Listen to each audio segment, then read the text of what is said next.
মই মোৰ দুগৰাকী ছোৱালী যিদিনাখন চাৰ্চত গৈছে পুলিচ মোৰ ডাঙৰ ছোৱালীজনীক হাৰ পাই গৈছে তৰিক মই ধন্যবাদ জ্ঞাপন কৰিছো আপোনালোকে মোক যে ইমান সমৰ্থন দিছে মই মোৰ দুগৰাকী ছোৱালী যিদিনাখন চাৰ্চত গৈছে পুলিচ মোৰ ডাঙৰ ছোৱালীজনীক হাৰ পাই গৈছে দেউতা এইবোৰ কি ইমান পুলিচ আপোনাক উগ্ৰপন্থীৰ দৰে আপোনাক এনেকুৱা কৰিছে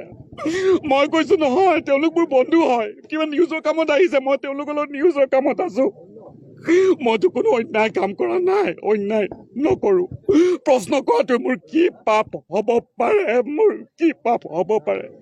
কিন্তু মই কৰি যাম প্ৰশ্ন লাগিলে সন্মুখত যিমানে বিপদ নহওক কিয় কৰি যাম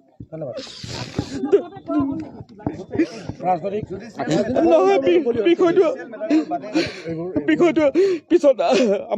মোৰ অধিবক্তাই আপোনালোকৰ লগত ব্যক্ত কৰিব কিন্তু মই আপোনালোক ক'ব খোজো মই সত্যৰ পথত আছো আনকি মই নাজানো কিয় মানুহে মোক ইমান মৰম চেনেহ দিয়ে জেলৰ ভিতৰত মোক গামোচা পিন্ধাই তেওঁলোকে মোক বাহিৰলৈ পঠিয়াইছে আপোনালোক চবকে মই ধন্যবাদ জ্ঞাপন কৰিছো আপোনালোকক ধন্যবাদ কৰা ভাষা নাই